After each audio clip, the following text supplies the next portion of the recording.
Hi everyone. In this video, I'm going to show you how to create illustration style renderings in Rhino 8. So let's say, for example, you're working in shaded view. We're going to create a custom display setting that allows you to have a hatch-like aesthetic on your drawings, or I guess on your 3D model, that'll make it look like an actual illustration. And it's actually very easy. The majority is just editing the display styles, but there are a couple steps that I need to show you. The first thing that you need to do is you actually need to gather swatches, almost like hatch swatches. You can technically do hatches in Rhino, and it's actually very easy, and you can even upload custom hatches in Rhino. So like if you go to options, and there'll be a hatch option over here, right here, you can actually import custom hatches if you wanted to. So that's an option, but I don't want to do hatches. I actually want to apply these as an actual material on my material settings so that I have more control and it's easier to apply to multiple objects through different models. So the first thing that you want to do is you want to gather your swatches. So for example, right here, right?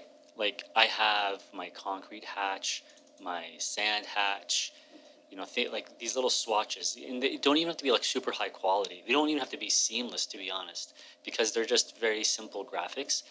But these are the hatches I'm working with. Like I have a quarter sawn hatch example. I have, and you see the quality is even not that great, and that's actually totally fine. I have a rift cut gravel. So you need to gather some form of hatches in a square form, preferably. And that's basically the first step. We go back to Rhino.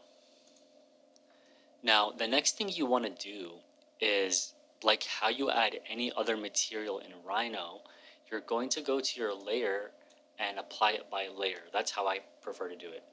And so, for example, this is the basic housing design showing a concealed gutter detail and a rain screen system both on the facade wall and on the roof. And I'm doing an exploded axon. And I have like the original one over here. Let me just zoom in over here. This is the original one, right?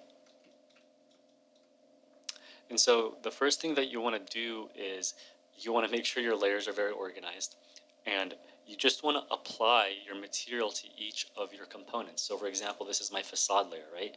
I'll just go to my facade layer over here. I already did this, but I'll just repeat it. And I'll just go here, and then you'll do like a custom hatch, right? And then I'll go over here and just upload my hatches. So let me just go to my render library, hatch swatches. Let's say, for example, I want rift seamless, right? Okay, what I typically do is I actually play around with the opacity. I don't want it to be completely 100% because I'd be a little too heavy. So I go between like 70% and like 85%. So I'll just make it like 80% opacity. That doesn't make that doesn't make the geometry transparent. It just makes the material not as strong. Okay, so that's really important. It doesn't make the geometry transparent at all. No, it just makes like the actual image that's portrayed as the material not as fully opaque. So if you do okay, right? Then typically what I do after that is I will go into my mapping, right? So if I like click this, I'll go into my mapping and I'll adjust my mapping. And sometimes I'll exaggerate my mapping. Like maybe I want my wood grain to be like really wide, right? Because right now if I make it 1, 1, 1, like if I just make like 1, 1, and 1, you see, it's just like crazy repetitive, right? I don't want that. One thing you can do just to start off is you can do box mapping, right? And just accept the defaults, keep pressing enter, even capped is fine, right? And that's the default, right? And then from there, you can either increase the repetition or you can make it wider or shorter depending on the proportions you want. So for example, I can repeat it so this is the green is the Y direction. I can repeat it in the Y direction. Maybe I want it like I want the grain to look finer than this, right? Maybe I'll repeat like 5 times. You see? And then maybe I'll repeat this also 5 times. You see? I'm keeping the Z the same because I want it to stretch across the total height. But maybe I don't like how this looks, right? So what I can do is I can even stretch this wider. Like I can make the whole map wider here on the larger map. So here I can make, instead of 10, like maybe 20, or would I put 200? 20, you see? And then maybe here I'll make this 10. I'm just playing around with this, see what I like, you know? So these things are really helpful, you know, and you can drag this across and see what you like, what you don't like. And I can also play around with the offsets here. If I drag this across, you see I can make it, you know, more or less depending on the like repetition. Maybe I don't want it too repetitive. Okay? And that's like literally basically it. You'll do that for every single material. So for example, right here, right? This is like my ground, this is like my gravel, this is my interior concrete, interior wall finish right here. You see? And you'll just keep repeating that same process for everything. Now, I'll just give you like a quick sneak peek of how it looks, but I need to show you the display settings. So this is the final export from Rhino. Again, I'm going to show you the display settings, but you see, like it becomes it's very high quality, right? It's very high quality. I mean, this file's really big. This is like this is like 20,000 pixels wide, but I'm zoomed in 300% basically. It's very high quality.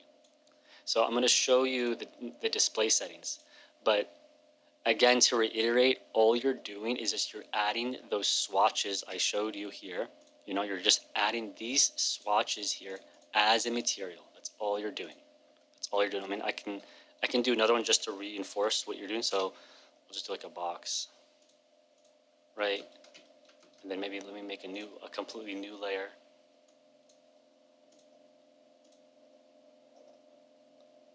I'll move this to layer 1. Again, I'm just reinforcing so you understand. And then I'll just go here, I'll make a custom material. You know, you typically rename it, you know, like concrete hatch.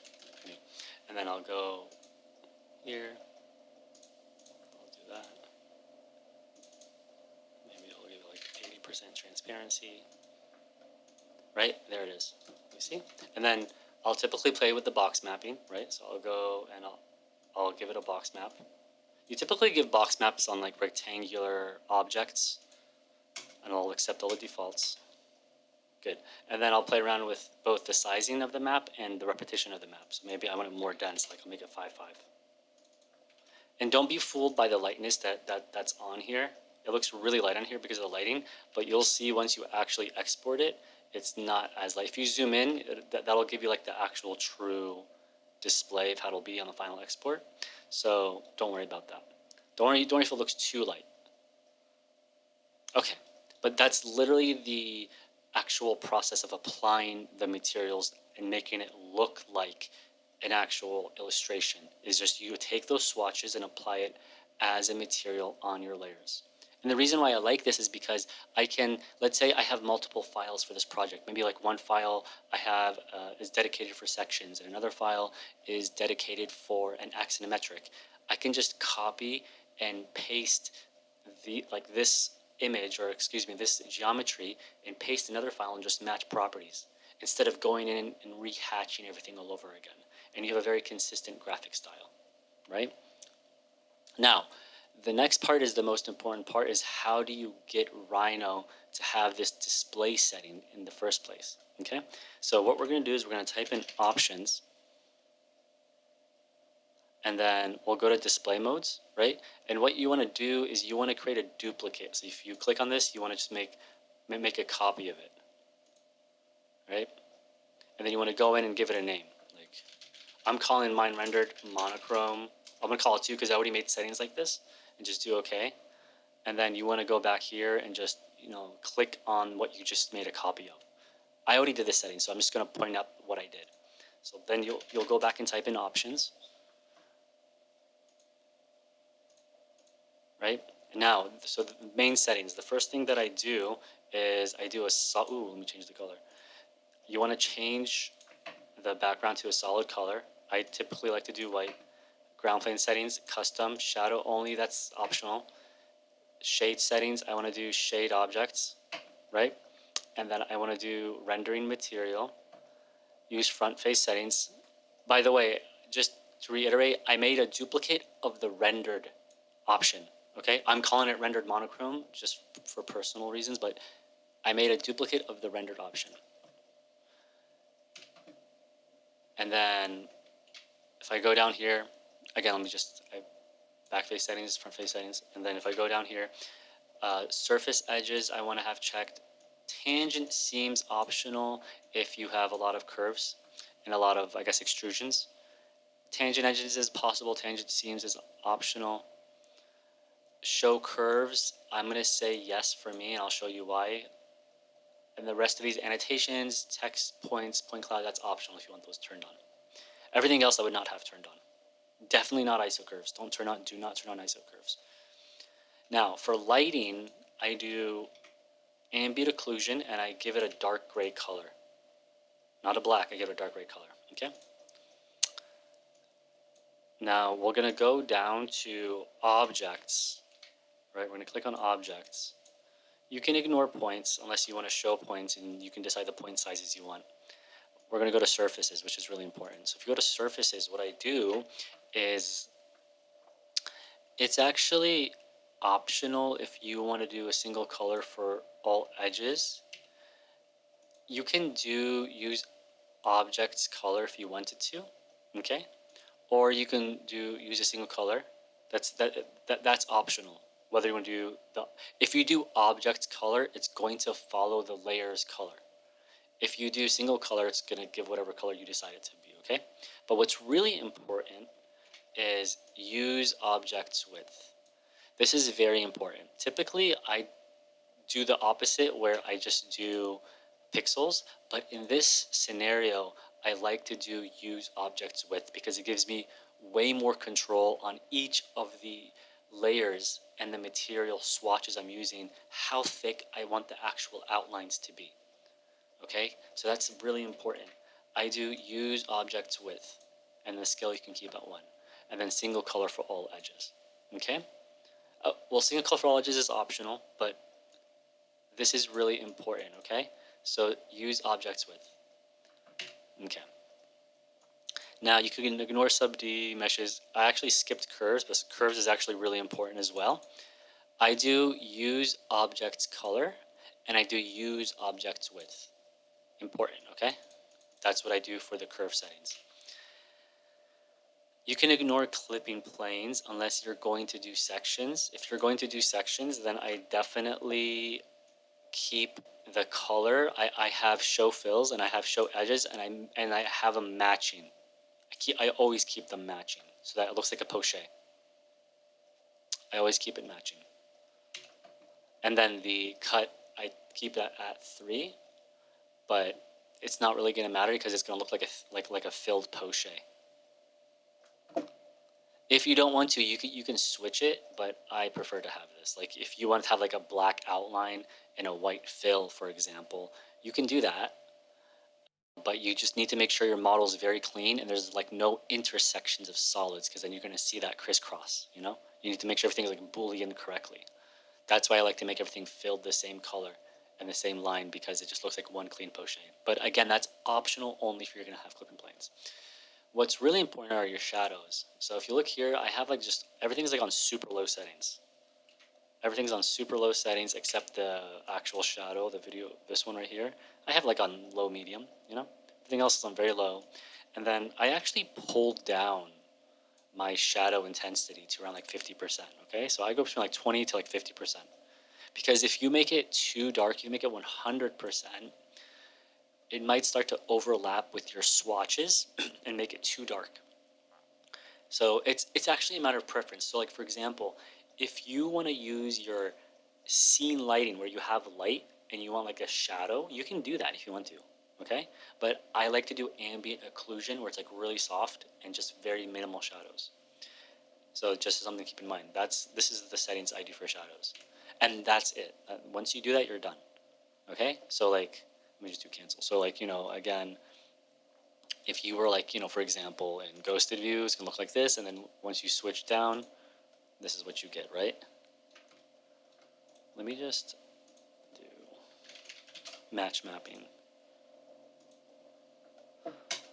There we go. Okay, so you see how nice that is, where I can just like match mapping right away very quickly? That's very helpful. Okay, now, once you do that, you're basically done, and you can export this. The way that I like to take the image out is view capture to file. You can print it. That's an option. You can print it, but I do view capture to file. But before that, what I do is I do print display, and I make sure my state is on. I make sure that the state is on. By default, it's always off, and that the color, right, should be actually display. Okay, color should be display.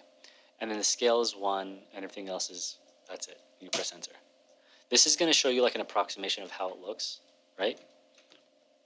Like when you do a final export.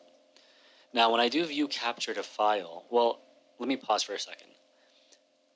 Let me go back to the object widths for curves. So when I go to my layers, right?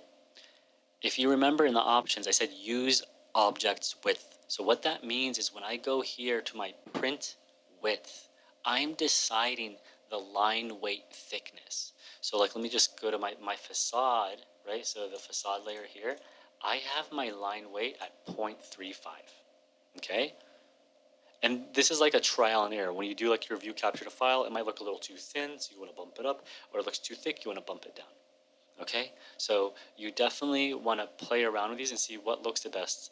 And I like to fine tune it here, you see? So some things are thicker than others, 0.13, 0.35, 0.18, 0.5, right? So these are things that you definitely want to have more control over. So for example, like in this scenario, you see like these are really close together, right? Whereas like something might be much bigger and further apart, like my structure.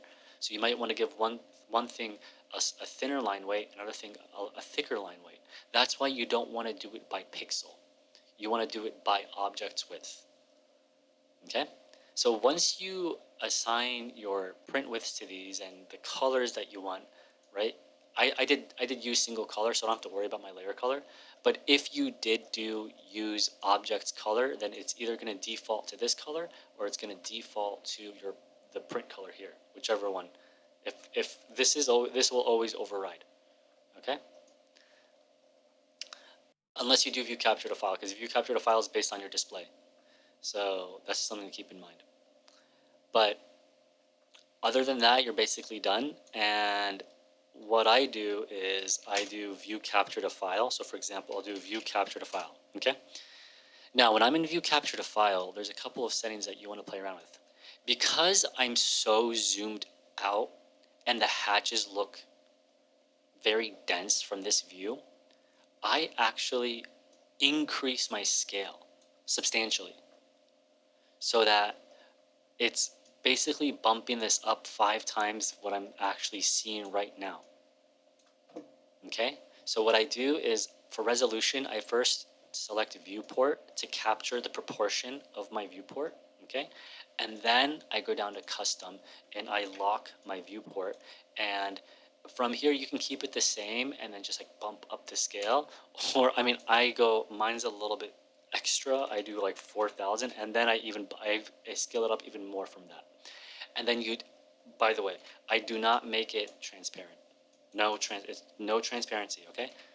And then once you do that, that's it, you're done. You just click OK and just save your file as a PNG. I do not save it as a JPEG, I save it as a PNG. And once you do that, right, I'm gonna show you how this looks. So let me just go here,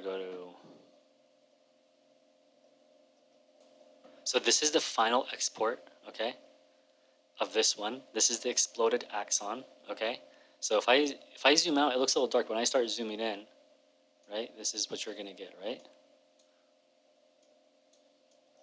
I could make this a little bit lighter if I wanted to. It's a matter of preference. Like I can go down and bring down the opacity if I wanted to. See, it's a matter of preference. So like on the display setting in Rhino, it looked a little lighter, but see when the final one, it looks much darker. You see? So you see the line weights, like this line weight is a little bit different compared to this line weight. By the way, I'm zoomed in like 400%. Okay, so don't, like, this is crazy zoomed in right now. But this is why I want to play around with my line weights, right? Per object's width. Because I get way more control. Okay? And then if I go here, right? I zoom in here. And so what's so great about this is that I can use this as like little like detail callouts if I wanted to. Let me show you the other version as well. Let me show you. This is the other export. This is like the non-exploded version. Again, you see the wood grain here. Looks fantastic. I think the wood grain looks fantastic here. It looks like an actual swatch, right? You see this here? I think this was a little bit darker, and I should have changed the proportions of this. But I can go back and do that easily, you know? I can zoom in here, you know? So you get to see the depth and stuff like that. I mean, there's going to be little errors because I wasn't planning on the mapping too much. Like this looks a little silly, but then again, I'm zoomed in like 500%. No one's ever going to see it. Look, it just looks like shadows. Even this is like zoomed in a lot, right? And you're basically done. That's it. Like now you can like start to lay it out in InDesign or in Illustrator. I mean, I do my layouts strictly in InDesign, but once you do that, you can lay this out and like create detail callouts, and it'll look fantastic. So for example, if I go to InDesign, there's so many options you can play around with here. Like I did one that was like a bunch of detail callouts, right? And then you can have fun with this. Like for example, you can put like a color overlay on this. So if I go here, right? So I took like a green. If I go to my effects, let me just, right? So I just took like a green solid, right? And then I did overlay. And you get this effect here. You see? So you can have a lot of fun with this. And so let me just show you like final exports, but keep in mind the final exports from here are not high resolution. So what I exported from Rhino was very high resolution. On here, it's like very low resolution just to save memory. But let me just show you how some of these exports look. So if we go here, you know, this is like the detail, right? So this is what I was talking about. Like I can go in and like zoom in and just start cropping these out and like use them as like detail callouts, right? And they look like nice little black and white illustrations. They look like, I mean, they look like hatches, but it's really up to you how you want to display it. Again, you see?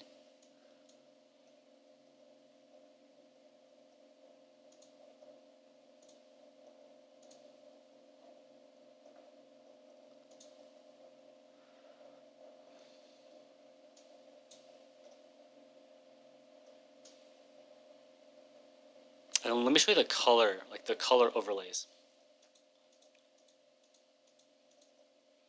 This is another, just, I was playing around with another setting, but again, you know, you get this really cool style if you want to, like an illustration style, you know?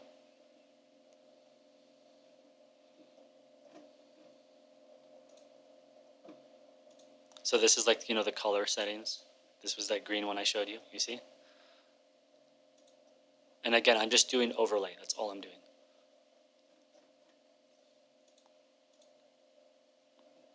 I like the blues the most. I love blue when it comes to architectural drawings. I think blue's super nice. Yeah, blues and magentas are super cool. This is the details, again, really nice, really fun.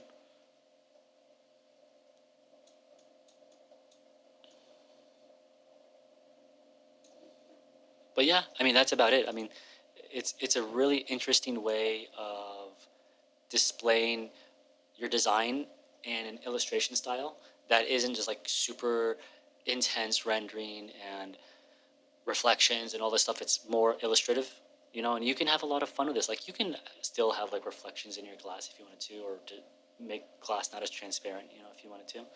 So you can have a lot of control. Again, you can do hatches in Rhino, but I don't want to sit around and pick points, and maybe I'm working with multiple files. That's why I prefer this method where I have actual swatches and I use them as materials, because then I can go ahead and I can just copy and paste to a different file and match properties and match mapping, for example. and you get fantastic results, and you can have a lot of fun with how you display your actual design and materials. So yeah, I hope you found this helpful. If you have any questions or comments, please leave them in the comment section below, and please like and subscribe so that we can help this channel grow. Thank you.